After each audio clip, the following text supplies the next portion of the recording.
Right, after a couple of bruising defeats that ended any talk of the quadruple and then the treble, Arsenal are back in action tonight. The Premier League leaders are in Portugal to play Sporting Lisbon in the first leg of their Champions League last 8 tie, and Dharma Chef is in Lisbon for us. Yes, thank you very much. The rain is coming down here in Lisbon, but the spirits of these Arsenal fans has not been dampened. Aside of what's been happening on the pitch in the last couple of games, are you going into this game in Lisbon a little bit worried? No, we can't be worried, Lewis. We've had a tough couple of games. It hasn't gone our way, but ultimately we've got some players back. We're undefeated away from home in the Champions League this season, so we've got to be confident. We've got to be optimistic, and there's two that's gone, but the two big ones are still there to go with. So on we go. Yeah, he says the two big ones are still there to go for. Two have gone. The Carabao Cup and the FA Cup have gone. What chance you still think that Arsenal can finish the season on a high with maybe one, maybe even two trophies? Well, I think the main thing is the Premier League, really. That's all any Arsenal fan really cares about. But if the Champions League comes as well, obviously we haven't never won it before, so it's been an extra bonus. But the league is definitely the best thing that we want to win, definitely, yeah. It's what every Arsenal fan wants. It's the bread and butter at the end of the day, isn't it? Yeah. All eyes will be on one man, I guess, today, because Victor Gyökeres is going to be playing against his former club. Had an incredible record for Sporting, but he's starting to come into a bit of form now. What do you think what he did with Sweden will do for him and Arsenal for the rest of the season? Oh yeah, I think it'll be a massive confidence booster, to be fair. Like, he had a bit of a slow start, but he scored, I think, 17 goals this season, which ain't bad for his first year. He's obviously had a bit of stick, but I think he gives a lot to the team. I think he's a good player. Okay, quickly, prediction tonight. 2-0 Arsenal, Victor Gyökeres 2. I think 3-1 Arsenal, Gyökeres hat-trick. 4-1 statement win. 3-1 Gyökeres hat-trick. Yeah, I'm going 2-1 Arsenal. I think it'll be close, but I think we're just going to go 2-1 Arsenal. Right, they're all confident. There are a few players, as one of the guys mentioned, who have returned after injury. One of them who did get injured in the Southampton game was Gabriel, but he is back. He has travelled and he is available tonight. And I know you guys have got a message for your Brazilian defender, haven't you? You're falling in love. I know you will. Our number 6 is the king of Brazil. I'll send her off. He'll give you hell. Oh, at the back is Gabriel. What do they sing about you, Clinton? No, nothing. I was just me and Reedy. That was a personal joke. Glass definitely half full with those. I mean, it depends how you look at it, quite frankly. But they're enjoying themselves out there and they're feeling pretty positive. But it's ironic, isn't it? Because Manchester City are coming really good at the moment and look so impressive against Liverpool, just as Arsenal are starting to lose form. And that won't be lost on the players, will it? No, definitely not, because everyone kept saying quadruple, they're going to win the quadruple. Now they're out of Southampton, who played very well against Arsenal, and they lost to Man City in the final, where Man City were outstanding and Arsenal were poor. I've never seen how bad they played in the second half. I've never seen a performance like that. It's been disappointing, and they're getting a few injuries as well to players at the moment. I know Saka's not gone there, but Saka should be back for Bournemouth on the weekend. Tonight's a big game for Arsenal. They need to, they need to get a positive result, and they have got injuries to Eze at the moment. I thought he was starting to cook, and he always does from now to the end of the season. So they need him back sooner rather than later. But I think tonight's a massive game for Arsenal. But I do think, I just said to Dave, I do think they'll beat Sporting Lisbon. It's a perfect game for Arsenal, and a perfect game for Victor Gyökeres. But I'd be more worried if I'm Arsenal fans about Bournemouth on the weekend. But first and foremost, take care of business tonight, which I think they will do. We've all spent so much time talking about their strength and depth this season, haven't we? And that's been really important for Arsenal, and perhaps to why they are 9 points clear at the top of the table. But did Southampton kind of prove that otherwise, do you think, at the weekend, Dave? Well, the results suggest they did. But I think you have to look at Arsenal's season overall as a whole and talk about their squad depth, because they had injuries last season and they repaired that really last summer, and they have got the deepest squad of the highest quality in the Premier League, I think you would say. I thought it was interesting against Southampton how a player as young as Max Dowman suddenly became the main man in that midfield, which I thought was an interesting move from Mikel Arteta. But I do think they will beat Sporting tonight. Vital to have Gabriel, Rice, Trossard possibly all back for this game. But I think it's the final as well, and then the defeat against Southampton. So really important tonight that they make a statement. It's interesting what Dave says there. Was there any doubts in your mind about, because obviously when you're fighting on all four fronts, OK, by that time, by the Southampton game, they were fighting on three fronts. He has to be really cute with his team selection. Did he get it wrong at all against Southampton? Did he underestimate them, do you think? I don't think he underestimated Southampton. I think he still put a team out there that should be going out there and beating Southampton. Yeah. But Southampton are in good form. They're one of the informed teams in the Championship, looking to get back to the Premier League and make it into the playoffs. So, and you got to credit Southampton. I thought Southampton's game plan worked. I thought they were fantastic. Max Dowman, I thought, was brilliant for Arsenal. So that's why I want to see more of the young man, because where Arsenal, some of the experienced players are feeling the pressure, he doesn't feel the pressure at that age because he's living his best life and enjoying himself. So there's opportunities where Max Dowman's going to go in there. But as I said, I don't think he got the starting lineup wrong. I just think you got to credit Southampton. What I will say is tonight's a big one and the weekend's a big one. But if Arsenal lose let me tell you something, if they lose on the weekend to Bournemouth, Man City win the Premier League, without a shadow of doubt. Because then I think it's over. I think Man City beat them. And I know there's people will say, yeah, but Man City has still got to play them. But I think Man City will beat them. And I think Man City from now to the end of the season will go undefeated. But in my opinion, at this moment in time, I think Arsenal will win the Premier League. I don't think they'll win the Champions League, but I do think they'll win the Premier League. It feels like that's the one that everyone thinks they'll win if you had to choose one of the other. If the unthinkable happened and they came away with nothing this season, would you fear for Mikel Arteta's job?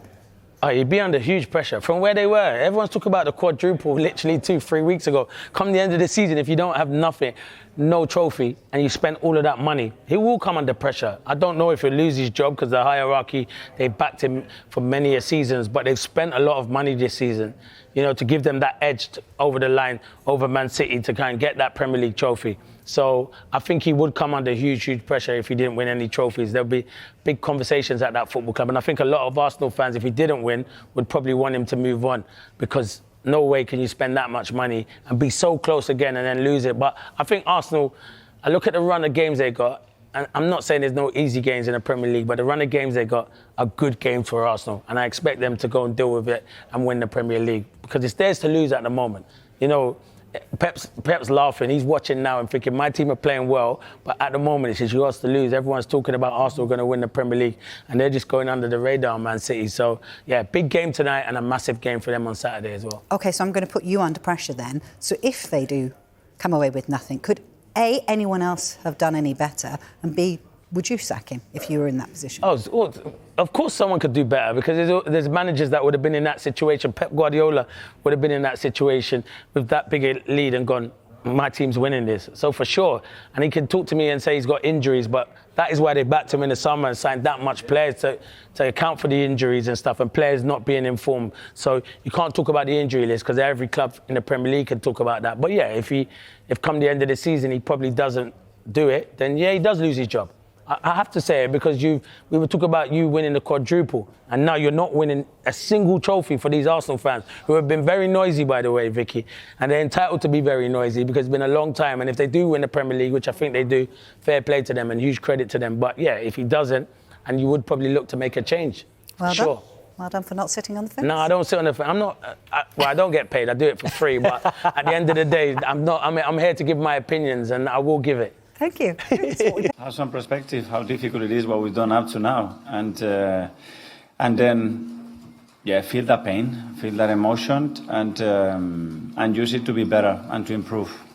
So we were very clear in what happened, the reason why it happened. Watching the game two times, we didn't deserve to lose that much, but this is football, and we get punished for things that are related to our identity, and that's the things that we need to defend in the strongest possible way, because that's the reason that we are where we are today.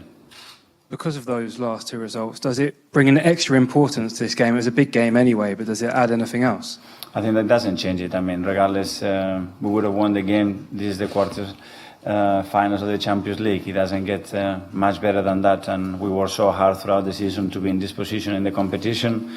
We're going to play an opponent here that we know about their records and what they've done. So hungrier than ever, very excited and very, very motivated for tomorrow's game.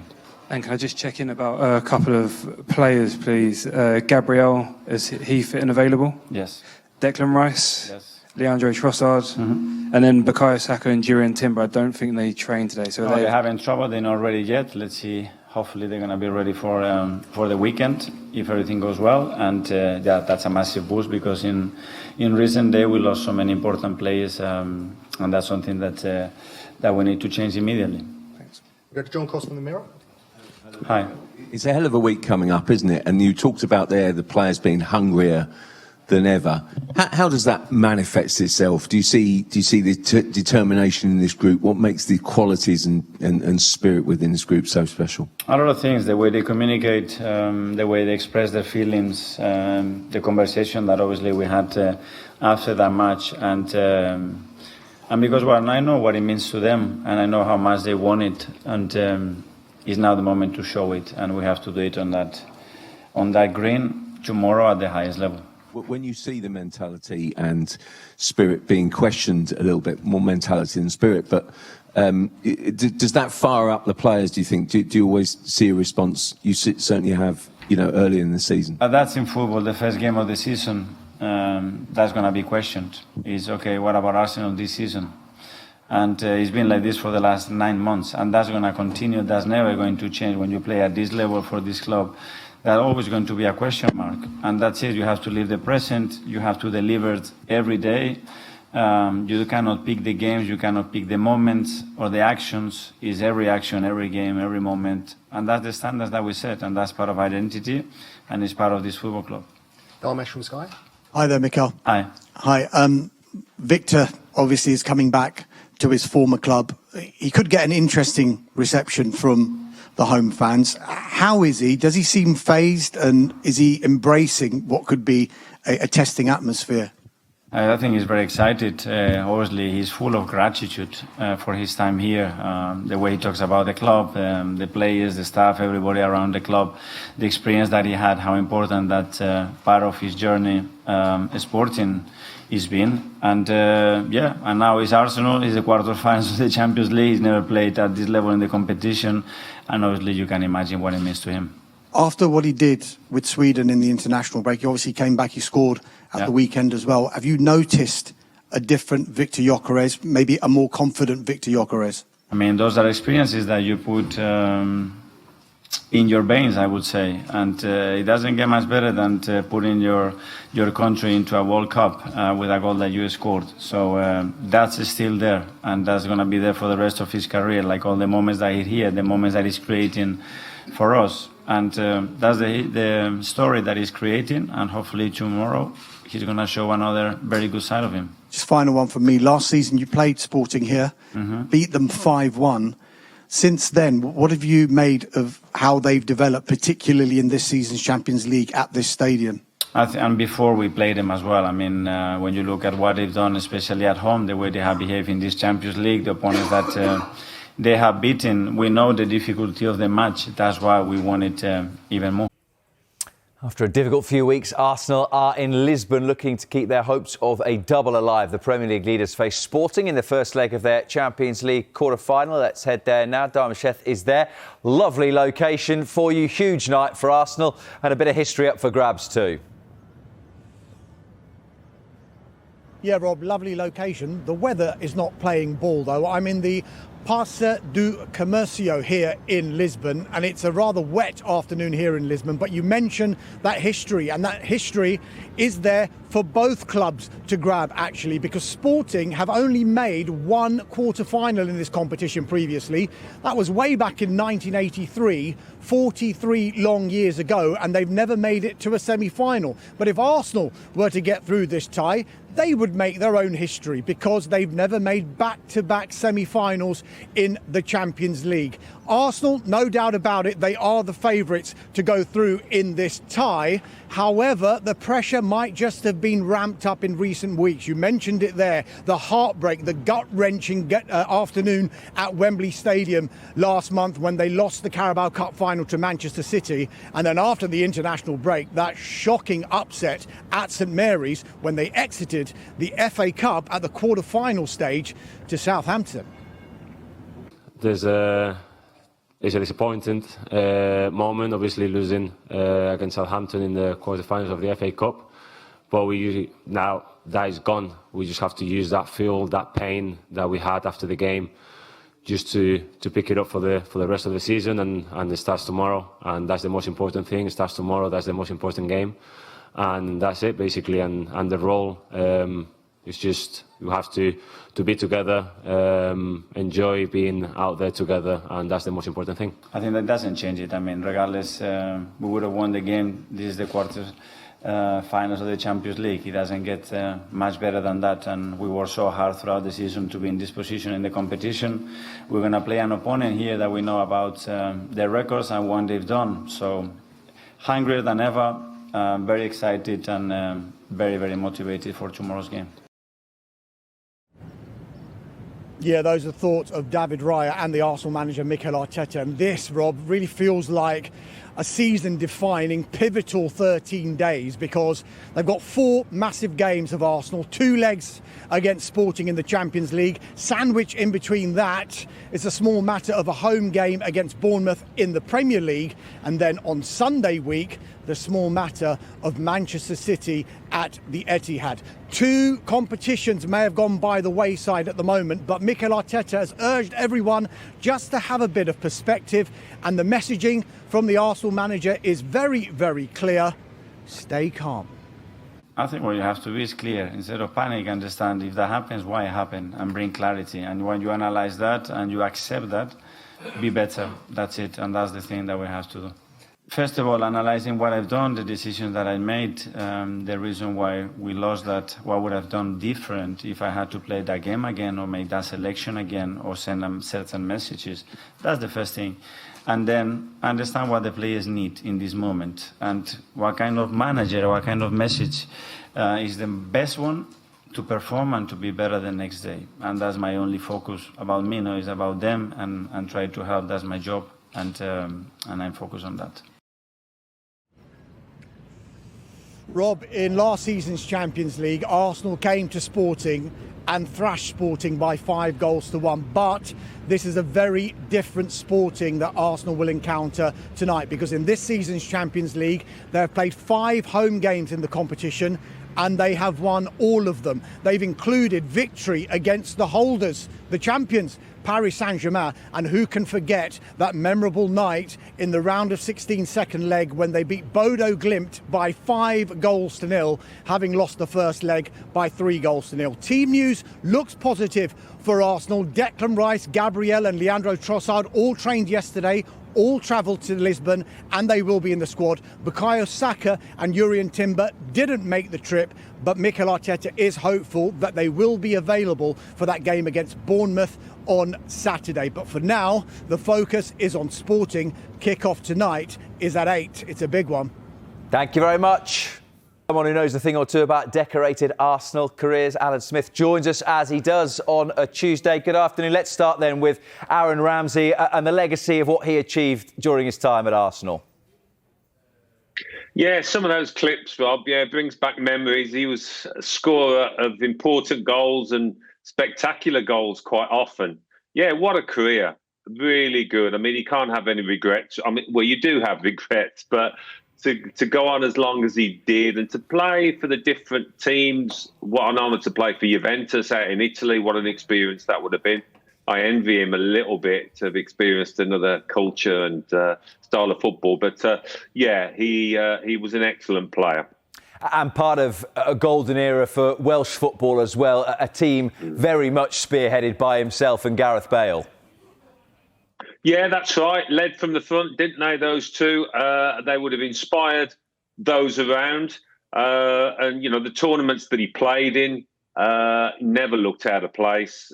All good players rise to the occasion, and more often than not, he did. So he will go down as one of Wales's best ever. We've put it off long enough. Let's get to the class of 2026 then, though. Mikel Arteta yesterday said, have some perspective about how difficult it is, what we have done until now. Is that right, or should there be cause for concern at 2 successive defeats in 2 different competitions? Yeah, I mean, of course, back-to-back defeats and the manner of them as well, particularly the Carabao final when they didn't have much to offer in that second half against Manchester City, and then against the Championship side, yes, Southampton on a fantastic 15-match unbeaten run now, but you would still have expected Arsenal to have done the business. So that is a cause for concern. Nothing to get too excited about. I mean, all the talk of quadruple was a bit unrealistic. I don't think it was ever on, really, and I don't think anybody within the Arsenal camp would have truly believed that. But yeah, two defeats would hit them. It'll be smarting now, and they'll be anxious to bounce back quickly. Some of the rotation was probably enforced, but is it a little bit that old adage of when there are players knocking on the manager's door, he's able to say, well, maybe that's why you're not in the team, those that were given an opportunity and didn't take it in that game against Southampton? Yeah, a little bit. I mean, obviously, we speak a lot about the strength in depth of Arsenal's squad, and you would have expected rotation for that Southampton game, given the Sporting game tonight. But yeah, as a manager, I can remember it myself. They say to these lads coming in, well, show me something for me to think about. And yeah, it didn't happen.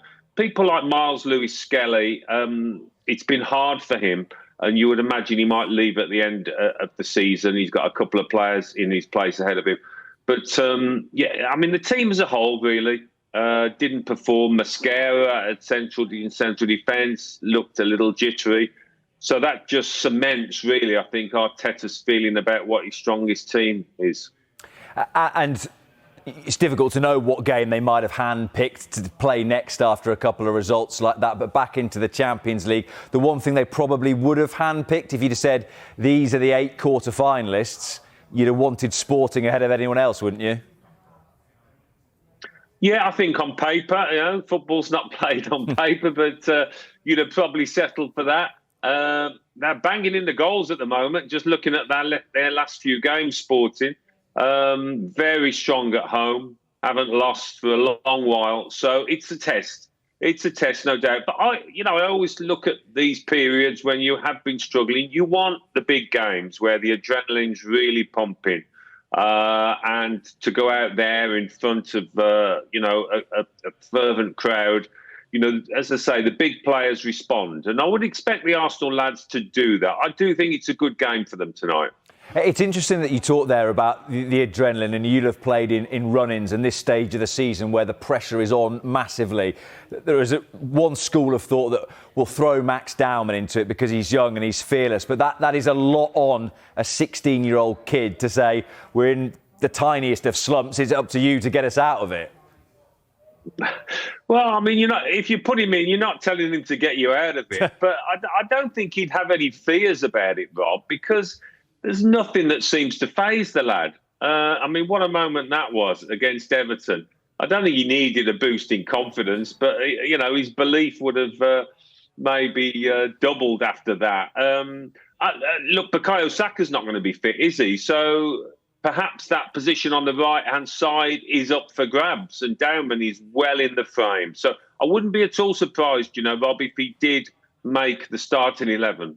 When you talk there about him lacking fear, did you get the sense that what we saw in training yesterday where they're using pens as part of the warm-up is Arteta desperately trying to get some relaxation into it? It all feels very tense. And even in recent weeks, some of the games that they've won, it still felt very, very tense and tight. Yeah. I mean, he's trying to find ways to loosen up the players. I mean, as players, you're nudging each other, saying, what the heck is this manager doing? You feel a little bit stupid. So you have a good little talk behind his back. But yeah, he's trying to keep things light. I mean, in my day, George Graham would rarely give you a five-a-side, but when things were tough, he'd give you a few more and just make it more jovial and try and relax players. Listen, you can do it in training, but it's when you walk out tonight over the white line, that's when you've got to feel relaxed and express yourself. Different characters will handle it different ways. But he's just trying something a little bit different there. Let's hope it works. Yeah, I'm sure those players enjoyed having to do it in the 15 minutes that was open for filming as well. What was it for you that you felt was right, that you go and do something with the players, or maybe actually not with your teammates, to take you totally away from the scenario? Yeah, I mean, everybody's different, aren't they? And you normally will try and keep your routine, but if things aren't happening, just change one or two things. I always looked at the suit I was wearing on a match day. They don't wear suits now, do they? So that doesn't come into play.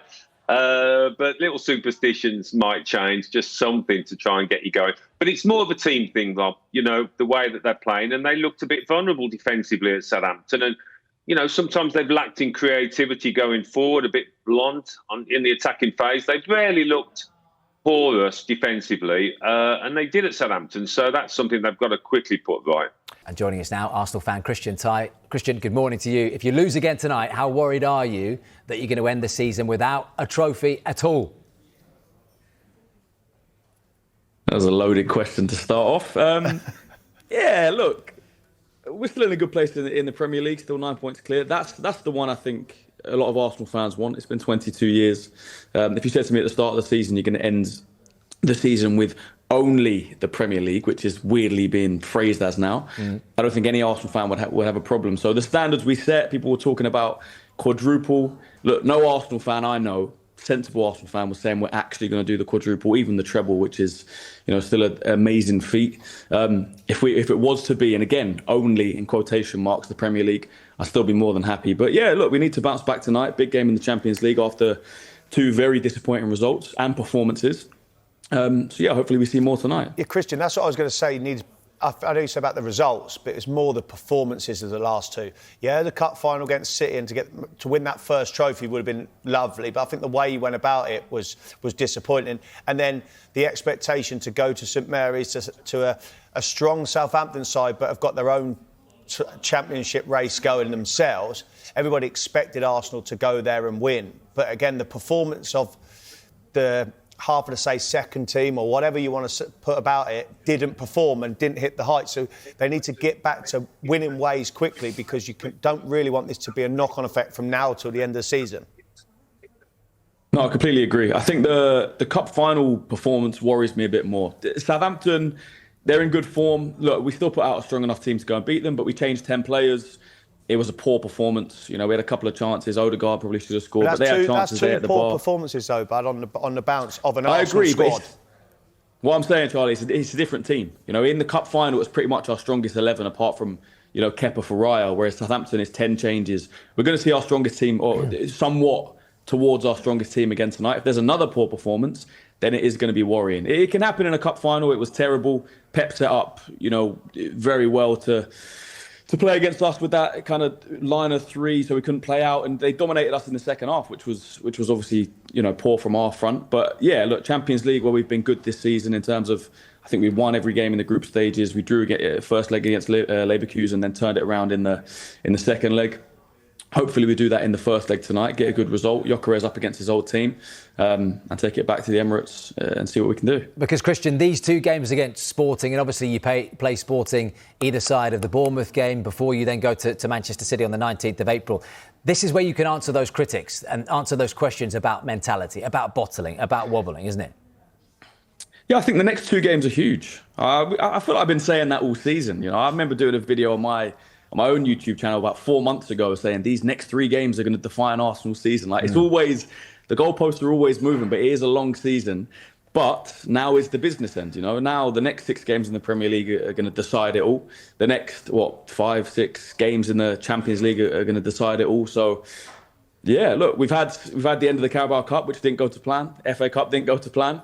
We have to make sure at least one of these other 2 trophies remaining go to plan, because we can't end this season with nothing. If we end this season with no trophies, it will be catastrophic. It'll be a disaster. You got Charlie out of his chair there. If you end it, what? Fill in the rest of the sentence, Christian. Fill in the rest of the sentence for the world. It'll be a disaster, genuinely. It'll be a disaster for how good this team is, for how long we've been up there and challenging and coming second. It will be nothing short of a disaster if we don't win a trophy this season. Yeah. Look, David Raya, we heard from him, didn't we, after the Carabao Cup defeat, and Kepa took his place. This is his thoughts on the goalkeeper situation. It's just part of football. Sometimes you get picked, sometimes you don't. So you just have to be there for the team, for your teammates, and for Kepa. And in this example, trying to help as much as possible. But obviously, the word is not frustration. It's just part of football that the boss decides who plays and who doesn't. So we are used to those type of situations. Have those last 2 games, Christian, proved that man, David Raya, is the most important player for Mikel Arteta? He's a very, very important player. Not just his goalkeeping, shot stopping. In terms of how we play, play out from the back. In that cup final, Pep knew Kepa was playing in goal. He knew, let's just sit off him, a line of 3. He can't distribute the ball like Raya can. If that was Raya, Pep wouldn't have set up like that. So, look, it's not all on Kepa. Obviously, he made the mistake as well. The rest of the team were also poor. When we had chances to go forward and in midfield, and it just didn't click. Southampton, like I say, was a very different team. But we're going to see tonight. We're going to see what they're made of. It's a tough tie in Europe away. Yeah. Like we say, Gyökeres up against his old team, which is obviously a storyline as well. So, yeah, we're going to see a lot about this Arsenal team tonight. Christian, we haven't got long left, and I want to get quite a bit in still. The pens in training. What's all that about? I don't care, man. I don't care. Let them do what they do in training. All I care about is what's going on the pitch. Yeah, look, these things happen. You'll see this around... I saw, what was the one at Liverpool the other day when they were doing the stuff behind the goal? Like last time I was on, all teams do things like Strictly this and weird things to.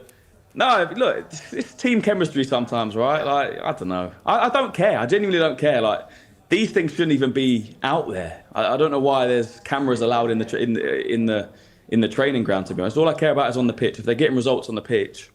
You can do whatever they want Christian, behind you the open scenes. yourself up to ridicule when you do things like that. Charlie's not having any of that stuff. No, listen, I just think it's... I get you said about the pitch, but I think it's more a refreshing idea and just freshening things up. But listen, I think when the cameras are in there, we get to see behind the scenes and we get to see fun clips like professional athletes, professional footballers going along.